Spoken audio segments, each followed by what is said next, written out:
નમસ્કાર, આપ જોઈ રહ્યા છો spark today news. Baroda dairy નિયામક મંડળ ઝોન 4ની યોજાયેલી ચૂંટણીના પરિણામો જાહેર થયા છે અને ભાજપ દ્વારા મેન્ડેટ ધરાવતા ચારેય ઉમેદવારો વિજેતા થયા છે. બરોડા ડેરી નિયામક મંડળની ચૂંટણી ઉમેદવારોની પ્રતિષ્ઠાનો જંગ બની હતી. પોર, ડભોઈ, પાવી જેતપુર અને ડભોઈ ઝોનની ચૂંટણીમાં ભાજપ દ્વારા અપાયેલા ચારેય ઉમેદવારોનો વિજય થયો છે. જોકે સૌથી વધુ રસપ્રદ એવી ડેસર ઝોનની ચૂંટણીમાં ભાજપ સામે ભાજપનો જંગ જોવા મળ્યો હતો, જેમાં સાવલીના ધારાસભ્ય કેતન ઇનામદાર કહેવાતા ટેકેદાર સુરપાલસિંહ પરમારને ભાજપનો મેન્ડેટ મળ્યો હતો.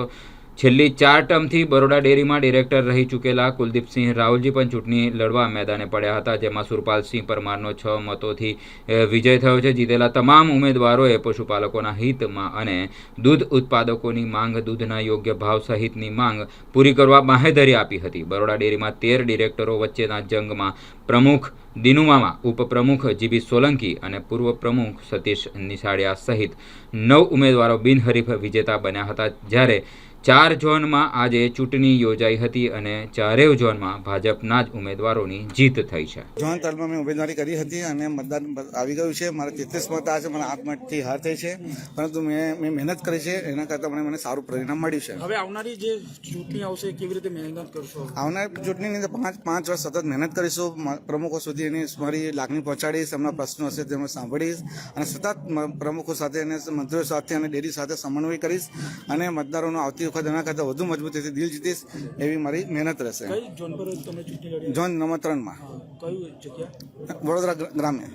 પિતાએ જે 20 વર્ષથી અહીંયા ફરજ બજાવી છે, જે ડેરી માટે યોગદાન આપ્યું છે, એને વિશ્વાસ મતદારોએ એના લીધે જ મારી ઉપર મૂક્યો છે અને પિતાના જે કંઈ અહીંયા અનુભવ રહ્યા છે એ અનુભવને મારા થકી ફરી આ ડેરીનો ઉપયોગ થાય એની માટે હું તમામ મારા પશુપાલકો માટે અહીંયા કામ કરવાનો છું. પાર્થિવભાઈ, પ્રથમ વખત જ ચૂંટણી લડ્યા અને જીત્યા છો, કોને શ્રેય આપશો? પ્રથમ વખત ચૂંટણી લડ્યો છે, જીત્યું છે, સૌથી પહેલાં તો મારા શ્રેય મારા પિતાશ્રીને જ આપીશ. ત્યારબાદ ભારતીય જનતા પાર્ટીના તમામ મોવડી મંડળને આપીશ અને ખાસ કરીને શૈલેષભાઈ મહેતા, સોટા સાહેબ અને અક્ષયભાઈ પટેલ, કેતનભાઈ ઇનામદાર અને ધર્મેન્દ્રસિંહ વાઘેલાને હું આનો શ્રેય આપીશ. હવે પશુપાલકોના તમામ મતદારો મંડળીઓના મંત્રીઓ અને મતદાર ભાઈઓ, પ્રમુખશ્રીઓ. તો હવે આગળ પશુપાલકોના હિતમાં કેવી રીતે કામ કરશો? પશુપાલકના હિતમાં જે કંઈ એમના પ્રશ્નો હશે એના વાંચે આપવાનો પૂરેપૂરો પ્રયત્ન કરીશ. કેટલા મત મળ્યા છે? મને 48 મત મળ્યા છે. સારું, શું ઈચ્છો છો? નવી બોડી આવે, કયા પ્રકારની કામગીરી તમારી અપેક્ષા? ઉત્પાદકોનું સારું થાય, દૂધ વધુમાં વધુ ભાવફેર મળે એવું કાર્ય કામ કરે. આવી ગયું છે. મારા 38 મત છે, એમના 37 મત, 43 મત છે. મતદારો પર મને પૂરો ભરોસો હતો. હવે આ તો રાજકારણમાં ઊંડો નહીં ઉતર્યો.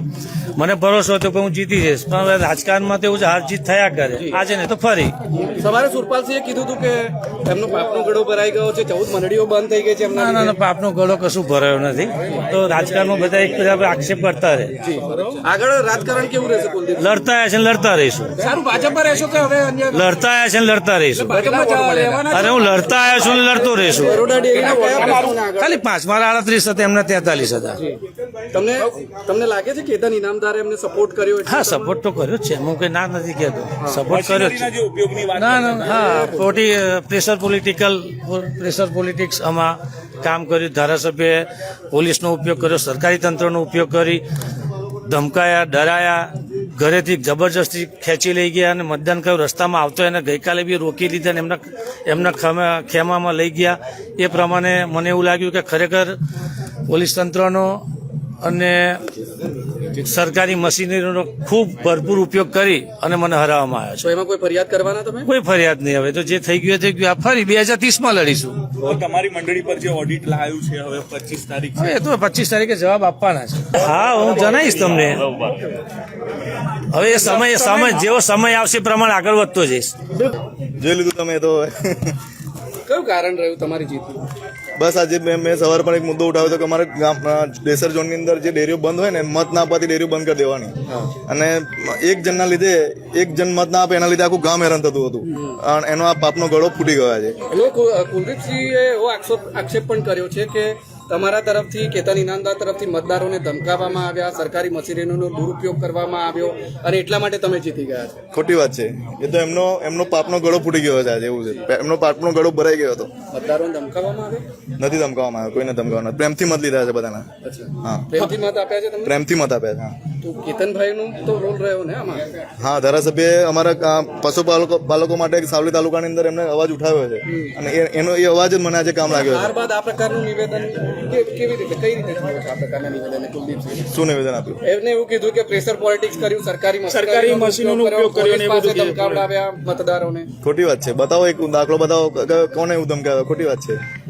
સારું, તો હવે જે સવારે કીધું હતું કે એક યુગનો અંત આવ્યો છે, હા. કેવી રીતે જોઈ લીધું તમે સવારે કીધું હતું કે પાપનો ગળો ભરાઈ ગયો છે, આજે ફૂટશે અને ફૂટી ગયો. એટલે અહમ અહમ નડ્યું. હા, અહમ નડ્યું. કેવો અહમ હતો એમને? શું લાગે તમને કેવો અહમ હતો? બસ આ એક જનમત ના આપે એને લીધે આખી ગામને હેરાન કરવાનો એવો અહમ હતો એમને, કે એક જનમત ના આપે તો આખું ગામને ડિસ્ટર્બ કરી દેવાનું. અચ્છા, તો તમે એક વાત બીજી બી કરી હતી, કોઈ જીતી જઈશ તો બરોબર ડેરીમાં પણ ટેબલ પછાડવું પડે તો હું પછાડીશ. હા, પછાડીશ 100%. કેવી રીતનું વહીવટ રહેશે? પશુપાલકોના હિતમાં જ નિર્ણય લેવામાં આવે તેના માટે મારા પ્રયત્નો રહેશે. પશુપાલકોને અન્યાય થશે તો ટેબલ પર પછાડીશ. જે આજે દૂધ ને પાણીનું જે કહેતા હતા, તો અત્યારે 4 વાગે દૂધ ને પાણી દેખાઈ રહ્યું છે. એ હવે તમે તમારી રીતે જે રીતે લો, પણ અહમ નડ્યો કે દૂધ થયું કે દૂધ કે પાણી થયું. આજે દૂધ ને પાણી ખબર પડી ગઈ કે કયું દૂધ છે ને કયું પાણી છે. 100% થશે. આ જીત જે છે એ જીત બધા અમારા પ્રમુખોના વિશ્વાસની છે અને અમારા બધા કાર્યકરોના, પાર્ટીના કાર્યકરો, મારા મોટાભાઈ શ્રી કેતનભાઈ ઇનામદારની, એમના જે કામ કરેલા અગાઉ બી છે એનો વિશ્વાસ જે આજે પબ્લિકને છે એવો આજે ડેરીના પ્રમુખોને છે, એની આ જીત છે. 100%થી સારામાં સારું કામ થશે કે જેથી બધા જ પશુપાલકો ને બી આનંદ થાય કે ના ભાઈ સરસ કામ થયું છે અને જે પહેલા અગાઉ થયું તેના કરતા ઘણું સારું થયું છે. હવે આક્ષેપો હતા કે સરકારી મશીનોનો ઉપયોગ કરીને આ ચૂંટણી જીત્યા છે, એવું કહી રહ્યા છે કુલદીપસિંહ. આપ શું કહેશો? હવે અત્યારે બેલેટ પેપરમાં એ પછીની વાત છે.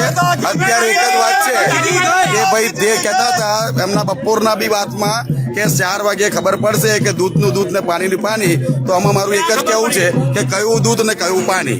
અને આ એક શબ્દ કહીશ કે આ દૂધમાં જે કંઈ કર્યું છે ને એના લીધે દૂધનું પાણી થયું છે. મતદારોએ ન્યાય આપ્યો એને અમે અમારે આહાર સ્વીકારીએ છીએ અને મારા સામેના ઉમેદવારને 52 મત મળ્યા ને મને 25 મત મળ્યા. ખૂબ સાથ સહકાર રહ્યો. પાર્ટીએ પણ તમને મેન્ડેટ આપ્યો? હા, પાર્ટીએ મેન્ડેટ આપ્યો ને ધારાસભ્ય. સારું, કેટલા મતોનો ફેર રહ્યો? તમને કેટલા મળ્યા સામે? મને 52 મળ્યા છે ને સામે પક્ષે 24 મળ્યા છે. સારું, શું બરોડા ડેરીની અંદર હવે ડિરેક્ટર પદે આવશો તો પશુપાલકો અને દૂધ ઉત્પાદકો માટે શું એજન્ડા છે તમારા? બસ સારામાં સારા ભાવ મળે પશુપાલકોને, એવી જ અમારી કામગીરી હશે. શું શૈલેષભાઈ સાથે વાત થઈ? કેવી રીતે સ્ટ્રેટેજી બની? તમામ લોકો તમારી સાથે રહ્યા? ભારતીય જનતા પાર્ટીમાં તો પહેલી એક વાત છે કે સંગઠન કામ સાથે મળીને જ કરતું હોય છે. આ એની જ જીત છે. સારું, બરોડા ડેરીની અંદરની વાત કરીએ તો જે રીતે વહીવટ ચાલી રહ્યો છે, હવેના વહીવટમાં તમારો શું યોગદાન રહેશે? કયા એજન્ડા સાથે આગળ વધશો? બસ મારે તો પશુપાલકોનું હિત જોવાનું હોય, એ જ મારો મુખ્ય એજન્ડા હોય. સારું, શૈલેષભાઈ સાથે ચર્ચા થઈ, એમને કોઈ એજન્ડા આપ્યા હોય અથવા વાત કરી? બસ શૈલેષભાઈ એટલું જ કીધું કે આપણા ઝોનમાં અને આપણા મત વિસ્તારમાં આવતા જેટલા પશુપાલકો હોય એમને સાચો ન્યાય મળે એવું કામ તો મારે કરવાનું છે. આપણા વિસ્તારમાં કેટલા પશુપાલકો સાથે સભાસદો છે દૂધ મંડળીની અંદર? અમારા ઝોનમાં 77 મંડળી છે અને લગભગ સભાસદો તો એક મંડળી લગભગ 1000 સમથિંગ હોય છે, એવું સમજો તો 500-700 જેટલું ગામ એ પ્રમાણે સભાસદો હોય. બધી મંડળીઓ ચાલે છે, કોઈ બંધ થઈ હોય તો કાર્યરત કરાવશો? શું છે? દૂધ ના હોય ને બંધ થઈ હોય તો બરાબર છે, બાકી મંડળીનું કામ કાર્યરત રહે એના માટે ખૂબ મહેનત કરીએ છીએ અમે. ચેલેન્જિંગ લાગતી હતી કે પછી ભાજપનો મેન્ડેટ મળે તો બિલકુલ બિંદાસ હતા કે વિજય તો છે? જેટલા ઓછા વોટ હોય ને એટલી ખતરનાક ચૂંટણી હોય છે ભાઈ, એટલે ચેલેન્જિંગ તો ચૂંટણી હોય જ હંમેશા. સારું, વિશ્વાસ મૂક્યો છે જે મતદારોએ, તો એમનો વિશ્વાસ પૂરો કરીશું. ખૂબ આનંદ છે. હવે કેવી રીતે આગળની રણનીતિ રહેશે પશુપાલકોને? જે રીતે પાછલા 5 વર્ષમાં કામ કર્યું છે પશુપાલકો માટે, એ રીતે આગલા 5 વર્ષમાં પણ ખૂબ કામ કરીશું તો ફરી પણ આવી રીતે વિજય બનાવે એવી આશા છે મને. કોને શ્રેય આપશો? અમારા ધારાસભ્યશ્રીને. હવે આગળ શું કરશે? કારણ કે જે રીતે મંડળીઓ હોય 77 મંડળીની વાત આપણે કરી છે, તો હવે એને આગળ કેવી રીતે લઈ જશો? બસ સારા ભાવ મળે, સારા ફેટ જળવાઈ રહે એ રીતનું આગળની કામ કરી જોતા રહીશું અને પશુપાલકોને હિતમાં કામ કરતા રહીશું. અમે સવારે જ કીધેલું, અમને વિશ્વાસ હતો ડભોઈ ઝોનના તમામ મતદારો પર, અને જે રીતે રિઝલ્ટ આવ્યું છે કે કોંગ્રેસના ઉમેદવારને 24 મત મળ્યા છે, જ્યારે ભારતીય જનતા પક્ષના ઉમેદવારને 52 જેટલા મત મળ્યા છે, એટલે આટલો મોટો ડબલ કરતાં વધુ મતે દીક્ષિત પટેલ વિજેતા થયા છે. અમારા માટે આનંદનો વિષય છે અને ખાસ ડભોઈ ઝોનના તમામ મતદારોનો હું આ તબક્કે આભાર માનું છું, જેઓએ અમારી પર વિશ્વાસ મૂક્યો, ભાજપ પર વિશ્વાસ મૂક્યો છે અને દીક્ષિત પટેલ પર વિશ્વાસ મૂક્યો છે. વડોદરા તાલુકા પણ ડભોઈ વિધાનસભાનો ભાગ છે, ત્યાં પણ પાર્થિવ પટેલ જંગી બહુમતીથી જીત્યા છે. એ પણ અમે કીધેલું અને એ પણ આજે સાચું પડ્યું છે. ત્યારે હું બંનેને અભિનંદન આપું છું ને બંને તાલુકાના મતદારો વિશેષ અભિનંદન આપું છું. શૈલેષભાઈ, વાત કરીએ તો સૌથી વધુ 52 મતે, અત્યાર સુધી 4 બેઠકની જે ચૂંટણી થઈ એમાં 52 મતે વિજય થવું કેટલું અહમ માનો છો? ડભોઈ છે ઐતિહાસિક નગરી છે અને ડભોઈ દરબાવતી બની રહ્યું છે. બિલકુલ, કેટલી ખુશી. મતદારનો ખૂબ ખૂબ આભાર માનું છું. સતત મતદારોમાં મારા કરતાં પણ વધારે પરિચિત હતો અને એને મતદારોને મળવાની બી એ દર વખતે મળતો. દિવાળી આવે, હોળી આવે, મતદારોને દરેક વખતે મળતો જાતે. એટલે મતદારો મારા કરતાં બી એનાથી વધારે પરિચિત હતા અને એનું પરિણામ થયા. કેટલાક દાવ પેચ પણ થયા હતા, કાવા દાવાઓ પણ થયું હતું. બિલાડીની વાત થઈ હતી, કિસ્કોલીની પણ વાત થઈ હતી, યાદ હોય તો. હા, એ તો બધું ચાલ્યા કરે, બરાબર છે. જીત એ જીત છે અમારી. સારું, હવે પશુપાલકોના હિતમાં કેવી રીતે એ કામ કરશે બરાબર. પશુપાલકોને વિશ્વાસ રહ્યો છે એટલે મને જંગી બહુમતીથી વિજય બનાવ્યો છે. પશુપાલકો સાથે અમે સીધી રીતે સંકળાયેલા છીએ એટલે પશુપાલકો મને મત આપે છે. હું ઘણા લાંબા સમયથી આ ક્ષેત્ર સાથે જોડાયેલો છું. પ્રમુખ હોય, મંત્રી હોય, દૂધ ઉત્પાદકો હોય, પશુ રાખતા માલિકો હોય, આ બધા સાથે, ખેડૂતો સાથેનો અમારો વર્ષોથી સંપર્ક રહ્યો છે. એ સંપર્કને લીધે અને અમારો જીવન સંપર્ક છે, સામાજિક હોય, આર્થિક હોય કે રાજકીય હોય, બધી બાબતોમાં અમે એક ટીમ વર્ક કરીને અમારા સાથી મિત્રો સાથે કામ કરીએ છીએ. એના ભાગરૂપે મને જંગી બહુમતીથી વિજેતા બનાવ્યા છે. બિનહરીફ થતા હતા અને આ વખતે ચૂંટણી આવી અને આ રીતથી મતદાન થયું અને આ આખી આ વખતની ચૂંટણી છે, કઈ રીતથી જુઓ છો? લોકશાહીમાં બધાને અધિકાર છે ચૂંટણી લડવાનો, અને સ્વાભાવિક છે કે હવે નવા લોકો હોય, નવા પ્રમુખ મંત્રી હોય, એને પણ એવું લાગે કે આ વર્ષોથી રંજીતભાઈ છે તો આપણે પણ જરા અખતરો કરી જોઈએ. એવી રીતે આ ચૂંટણીમાં એમને ઉમેદવારી કરી હતી. મોંઘો પડ્યો એમને. હવે એ તો પશુપાલકો જવાબ આપી દીધો છે. સારું, હવે પશુપાલકોના હિતમાં કઈ રીતે કામ કરશો આગળ? પશુપાલકોના હિતમાં અત્યાર સુધી અમે કામ કરી રહ્યા છે. તેમ છતાં રાજ્ય સરકાર અને કેન્દ્ર સરકારની જે વિવિધ યોજનાઓ છે એમાં દુધાળા પશુ આપવાની યોજનાઓ છે. એ યોજનાઓમાં જે લક્ષ્યાંક આવે છે એ લક્ષ્યાંક પૂરેપૂરો સમયસર પ્રાપ્ત થાય, અને જો સમયસર લક્ષ્યાંક પ્રાપ્ત થાય તો રાજ્યભરમાંથી જે પશુઓ છે, જે સારી જાતના પશુઓ છે, જે સારી જાતની ઓલાદ છે, એ ઓલાદના પશુઓ આ દૂધ ઉત્પાદકોને મળે તો દૂધ ઉત્પાદન પણ સારી મળે અને એમને કાર્યક્ષમ ભાવ પણ મળે, ફેટ પણ મળે. એવી રીતે અમે પ્રયત્ન કરીને આ લોકોને સાથે સહકારમાં કામ કરીશું. સિનિયર ડિરેક્ટર છો, 80 મત મળ્યા છે, કઈ રીતે જુઓ છે? કારણ કે સૌથી વધારે તમને જ મત મળ્યા છે 4 બેઠકો પર. હા, હવે હું તો 1992થી આ ડેરીના ડિરેક્ટર પદે ચૂંટાતો આવ્યો છું. વચ્ચે 3 વર્ષ માટે હું નહોતો, એટલે ત્યારથી લઈને આજ દિન સુધી અત્યારે મારે ત્રીજી પેઢી સાથે, દૂધ ઉત્પાદકોની ત્રીજી પેઢી સાથે હું કામ કરી રહ્યો છું. એટલે એમનો પ્રેમ ભાવ અને જે કંઈ નાની મોટી મુશ્કેલી હોય એ સીધા મને કહી શકે છે. એના લીધે જ મને આટલા મત મળ્યા છે. बरोड़ा डेयरी के इलेक्शन समाप्त हो चुके हैं. 4 जोन में वोटिंग हुई थी, जिसमें जोन नंबर 3 में पार्थिव शैलेश भाई पटेल विजेता रहे हैं.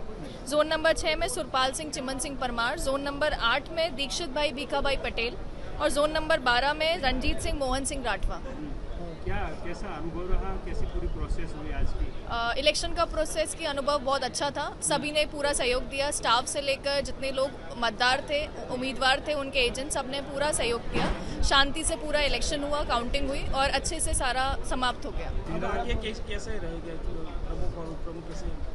अब जो 13 जोन में से हर जोन में से एक मेंबर इलेक्ट हुआ है, वो 13 मेंबर्स आपस में मिलकर अपना चेयरपर्सन और वाइस चेयरपर्सन चुनेंगे। वो 1 महीने बाद उसके इलेक्शन होंगे।